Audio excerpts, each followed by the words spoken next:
कैसा होगा दिल्ली का बजट, दिखा देता हूँ यहाँ पे मैं। कैसा होगा दिल्ली का बजट, जैसा आप चाहेंगे वैसा होगा दिल्ली का बजट। जी बिल्कुल सही सुना आपने। दिल्ली सरकार चाहती है कि आप जो चाहेंगे वो दिल्ली का बजट होगा, दिल्ली की जनता जो चाहेगी वो दिल्ली का बजट होगा। दिल्ली की बेहतरी के लिए आपके दिमाग कोई आइडिया है, आपके पास कोई सुझाव है, आपके पास कोई विचार है, तो आप इन नंबरों पे या इस मेल ID पे आप भेजिए। आपके हिसाब से दिल्ली सरकार बजट बनाएगी, ऐसा दिल्ली सरकार का कहना है। मैं नंबर रिपीट कर देता हूं मैं 9999962025। ये व्हाट्सएप नंबर है, सरकार की तरफ से दिया गया है। इस पर आप अपने व्हाट्सएप सुझाव कर सकते हैं।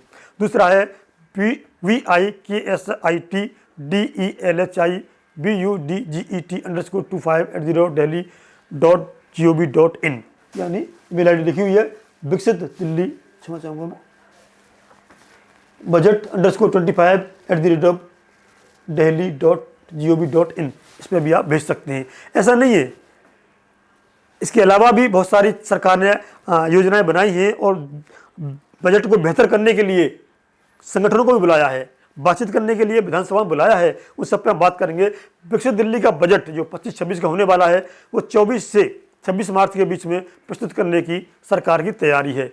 साथ ही साथ जनता की सारी आकांक्षाओं अपेक्षाओं की पूर्ति के लिए सरकार दृढ़ संकल्पित है, ऐसा कहना है सरकार का, मुख्यमंत्री का, दिल्ली रेखा गुप्ता जी का। समाज के सभी वर्गों को साथ और सुझाव शामिल करने का प्रयास करेंगे, ऐसा उन्होंने कहा है। साथ ही साथ उन्होंने कहा कि अलग अलग संगठनों को अलग अलग समय पर यानी तिथि अनुसार बुलाएंगे, वार्ता करेंगे, सुझाव मांगेंगे, बेहतरी के लिए उनके आइडियाज़ को रखेंगे और बजट में शामिल करेंगे। 5 मार्च को महिला संगठनों को बुलाया है, जो अलग अलग महिला संगठन बने हुए हैं दिल्ली के अंदर, उनको बुला करके उनसे बातचीत की जाएगी, सुझाव लिए जाएंगे कि महिला बेहतरी के लिए, महिला विकास के लिए और महिलाओं के उत्थान के लिए क्या अच्छा से अच्छा हो सकता है इस बजट में। 6 मार्च की हम बात करते हैं। शिक्षा जगत की हस्तियां, शिक्षा जगत के संगठन जितने भी हैं उनको बुलाया गया है कि शिक्षा की बेहतरी के लिए क्या अच्छा सरकार कर सकती है। अब तक वैसे दिल्ली सरकार में जो आम आदमी पार्टी सरकार थी, उन्होंने कहा था कि रोल मॉडल है दिल्ली से एजुकेशन में, शिक्षा में। फिर भी बीजेपी को ये लगता है, सरकार को ये लगता है कि और अच्छा क्या कर सकते हैं, दिल्ली को विश्व स्तर की शिक्षा उपलब्ध हो सके, दिल्ली वासियों के लिए विश्व स्तर का शिक्षा मॉडल बन सके। तो उसके लिए 6 मार्च को शिक्षा संगठनों को बुलाया गया है।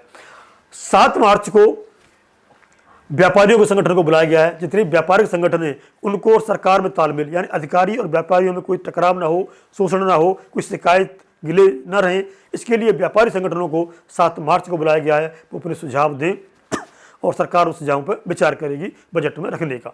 8 मार्च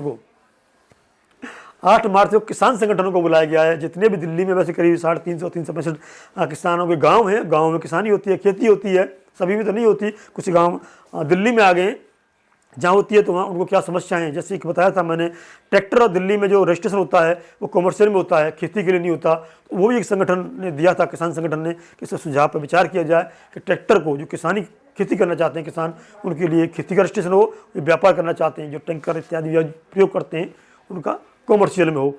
और किसानों की समस्याएं, उपज की समस्याएं, मंडी की समस्याएं, अलग अलग खेती की समस्याएं, खाद बीज की समस्याएं, तो उन सब पे भी संगठन अपनी बात रखेंगे। ये थी जो संगठन के लोग हैं, इन डेटों में मिल सकते हैं सरकार से। सरकार ने खुद आमंत्रित किया है इन संगठनों को। इसके अलावा आप कैसे कैसे भेज सकते हैं उसके लिए बात की है।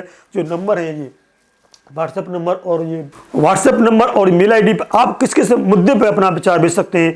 पहला आता है महिला विकास का, महिला आर्थिक सहायता, महिला विकास के उत्थान के लिए आप क्या आइडिया रखते हैं, क्या आप मतलब विचार रखते हैं, या कौन सा फॉर्मूला आपके पास ऐसा है जिससे महिलाओं के उत्थान के लिए, चाहे महिला सुरक्षा हो, महिला की बेरोजगारी हो, या महिलाओं के जो आजकल पारिवारिक कलह हो रहे हैं, टूट रहे हैं, रिश्ते टूट रहे हैं, जो इस तरह कोई भी विचार आपके आइडिया में। मैं बताऊँ आपको, भी राजस्थान में बहुत अच्छा आइडिया है, किसी विधायक ने रखा था कि महिला की जो शादी की उम्र है, अगर परिवार के साथ, यानी कहते हैं कि जो अरेंज मैरिज है उसको नॉर्मल यही रखा जाए, लव मैरिज की जो एज है उसको बढ़ा दिया जाए।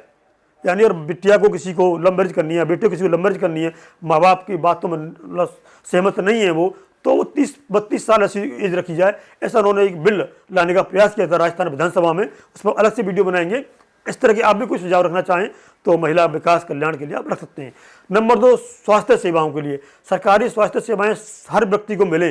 जो अमीर लोग तो प्राइवेट में करा लेते हैं, किंतु प्राइवेट हॉस्पिटल भी कोई शोषण न कर सकें, कोई ऐसी गंभीर बातें न हो कि सरकार में सुविधाएं नहीं मिल रही हैं, प्राइवेट सुविधाएं मिल रही हैं, प्राइवेट में भी इस तरह की ये सुनने में आता है, तो स्वास्थ्य सेवाएं कौन बेहतर ही हो सकती हैं, अच्छी हो सकती हैं और हर जन तक आसानी से पहुंच सकती हैं। उसके लिए क्या मोहल्ला क्लिनिक का नाम बदला है, किंतु और क्या बेहतर कर सकती है सरकार, आप अपना सुझाव दे सकते हैं। नंबर 3 आती है प्रदूषण नियंत्रण की। प्रदूषण को कैसे नियंत्रित किया जाए, उसमें आप अपने सुझाव बना सकते हैं कि मतलब ये फैक्ट्रियाँ हैं, कार हैं या पराली है, ये तो आम बात है। इसके अलावा क्या लगता है आपको, किससे पॉल्यूशन होता है और क्या कंट्रोल कर सकते हैं और क्या सुझाव है आपका, आप भेज सकते हैं। और नंबर 4 जो सुझाव मांगा गया है वो मांगा है सार्वजनिक परिवहन सेवा। ये परिवहन सेवा के बारे में कुछ मेरे विचार हैं, आपको थोड़ा सा साझा करूंगा मैं। परिवहन सेवा में जैसे कि ये चौराहा है, चौराहा आपने देखा होगा, तो अब ऐसे जाएंगे आप, इस तरह मुड़ेंगे, यहाँ रेड लाइट होती है लेफ्ट में, लेफ्ट टर्न के लिए रेड लाइट क्यों है? गलती से आपने रेड लाइट पर कर ली, 5-6 सिपाही होंगे यहाँ पे, 4 से 6 7 सिपाही होते हैं, पुलिस वाले खड़े रहते हैं, ट्रैफिक पुलिस वाले और पकड़ लेंगे आपको, रेड लाइट जंप किया आपने। लेफ्ट टर्न पर रेड लाइट क्यों? वही ऐसा ही नहीं है, ये चौराहे की बात की है मैंने, एक और बता दूंगा आपको मैं। सीपी चले जाइए, इंडिया गेट चले जाइए आप, ये गोल है, ये गोल आपको ऐसे करके जाना है, ऐसे यहाँ पे जाना है आपको, यहाँ भी रेड लाइट है भाई, ये पूरा वो है गोल चक्कर है, इसमें जाने में ऐसे जाने का दिक्कत है, जाने दो। ये ऐसे निकलना है आपको, यहाँ भी रेड लाइट है, यहाँ रेड लाइट है, यहाँ रेड लाइट है, और यहाँ 5-6 सिपाही खड़े होंगे, यहाँ पुलिस वाले खड़े होंगे, ट्रैफिक वाले, क्यों? तो लेफ्ट टर्न पे रेड लाइट क्यों? वो कहते हैं कि यहाँ पे पदयात्री निकलते हैं, पदयात्री निकलते हैं, कितने निकलते हैं दिन में? 4-6, आप 6 पुलिस वाले खड़े हैं यहाँ पे, 4 से 6, एक यहाँ खड़ा कर दीजिए, एक कांस्टेबल खड़ा कर दीजिए, डंडा जो होती है रेड जो लाइट जलती है उसमें, वो खड़ा हो जाएगा, कोई पदयात्री निकलेगा यहाँ पे खड़ा कर देगा, वो निकल जाएगा, ट्रैफिक उसमें चलता रहेगा। भाई 5 पुलिस वाले तो बचेंगे, अनावश्यक खड़े यहाँ पे वो। और हम लोगों का जो भी व्यक्ति है लेफ्ट टर्न पर जो राइट गाड़ी ऑन करता नहीं है, गर्मी में पता ही है आपको कितना तेल कंज्यूम होता है, कितना समय कंज्यूम होता है, कितना पॉल्यूशन बढ़ता है उससे। स्वास्थ्य के लिए, दिल्ली के लिए अच्छी थोड़ी ये बात है, जाम भी लगता है उससे। तो दिल्ली में परिवहन सेवा में सबसे पहले सरकार को ये करना होगा, लेफ्ट टर्न सारे रेड लाइट मुक्त होनी चाहिए, रेड लाइट मुक्त होना, रेड लाइट खत्म कर देनी चाहिए, तुरंत तोड़ के फेंक देनी चाहिए। ये मेरा सुझाव है, मैं दूंगा इसे, आप भी भेजना। दूसरा क्या है, इस तरह से वो होती है, ये बीच में वो है, 2 सड़कें हैं ये, तो रेड लाइट हो जाए, ये जो जगह जगह नोएडा में देखा होगा आपने, यू टर्न बनाइए ना आप, जरूरत क्या है रेड लाइट की? आपने देखा हो G20 के लिए प्रति मैदान के आसपास यू टर्न बनाए गए, अंडरपास यू टर्न बनाए गए, कुछ ऊपर होकर यू टर्न बनाए जाते हैं, या कुछ रोड पर ही इस तरह के यू टर्न नोएडा वगैरह में बनाए जाते हैं। आप भी बनाइए ना, रेड लाइट क्यों? हर जगह रेड लाइट क्यों? 4 कदम चलेंगे रेड लाइट आ जाती है। तो इस पर विशेष ध्यान सरकार को देना चाहिए, मेरा सुझाव है। आप भी सुझाव दे सकते हैं कि लेफ्ट टर्न मुड़ने पर कोई भी रेड लाइट नहीं होनी चाहिए, फ्री होना चाहिए। एक कांस्टेबल हो, जब भी कोई पैदल यात्री निकलता है वो अपना रेड लाइट जलाए और वहाँ पर पैदल यात्री को निकाले, उसके बाद स्मूथ ट्रैफिक चलता रहना चाहिए। अगला आता है गरीबों को सस्ता भोजन कैसे मिले। जी, 5 रुपये का वायदा किया था, 5 रुपये में पौष्टिक भोजन मिलेगा सरकार ने।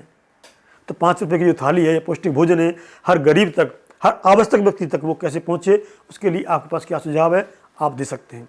साथ ही यमुना की सफाई, यमुना की सफाई कैसे हो सकती है बेहतर, नाले कैसे टेप हों, उसके लिए आप, और देशों का भी बहुत सारे लोगों को उदाहरण होता है, तो आप इन दोनों व्हाट्सएप नंबर, मेल ID भेज सकते हैं, हमें भी भेज सकते हैं। हमें भी संभवतः 7 मार्च को मिलना है, तो आप हमारे द्वारा भी भेज सकते हैं, हम आपकी बात वहाँ तक पहुँचाएंगे। ऐसे ही नहीं है, इसके साथ साथ कुछ और हैं, नागरिकों का कल्याण कैसे हो। और ट्रैफिक में ये कह रहे हैं हॉल्ट एंड गो स्टैंड बनाए जाएंगे ई रिक्शा और ऑटो वालों के लिए, वायदा किया था सरकार ने। तो ये स्टैंड बने, मेट्रो के आसपास देखा होगा कितनी रोड जाम हो जाती है, इतने लोग खड़े हो जाते हैं, बेतरतीब खड़े हो जाते हैं सवारी के लिए कि वहाँ जाम लगता है, और यात्रियों को भी असुविधा होती है, खुद उनको भी असुविधा होती है, और ट्रैफिक में तो असुविधा होती ही होती है। तो इसके लिए हॉल्ट एंड गो स्टैंड बनाए जाएँ, शीघ्र से शीघ्र बनाए जाएँ, इस तरह के सुझाव मांगे हैं ये ऑटो वालों से और अन्य ट्रैफिक जो गतिविधियाँ हैं उनके लिए मांगे गए हैं। साथ ही साथ आपने देखा होगा एक और वायदा किया गया था यमुना पर रिवर फ्रंट बनाने का। जी, गोमती लखनऊ में, साबरमती अहमदाबाद की तर्ज पर यह वायदा किया था मैनिफेस्टो में कि दिल्ली में 3 साल के अंदर ऐसा रिवर फ्रंट बनेगा। तो उसके लिए भी क्या डिज़ाइन है, क्या स्कोप है, क्या आप सोचते हैं, क्या समझते हैं, कैसा होना चाहिए दिल्ली को रिवर फ्रंट के लिए, क्या क्या आवश्यकता है, आपके दिमाग में क्या चल रहा है, वो आप भेज सकते हैं। तो दिल्ली का बजट इतना बेहतर होना चाहिए कि दिल्ली वासी को लगे कि दिल्ली को अंतर्राष्ट्रीय स्तर की राजधानी बना सकता है, क्योंकि आपने वोट दिया है दिल्ली के विकास के लिए दिया है, रेवड़ियों के वोट नहीं दिया। आपने कोई भी वोट रेवड़ी के लिए नहीं दिया, फ्री के लिए नहीं दिया, आपने दिल्ली के विकास के लिए वोट दिया है। तो आपकी जिम्मेदारी बनती है कि दिल्ली के विकास के लिए आप बेहतर से बेहतर सुझाव भेजें और दिल्ली को अंतर्राष्ट्रीय राजधानी बनाएं, पॉल्यूशन मुक्त, जाम मुक्त बनाएं। ऐसी हम आशा करते हैं। आप अपने सुझाव हम भेजेंगे और इस तरह की वीडियो देखने के लिए बने रहिए हमारे साथ। जय हिंद, जय भारत।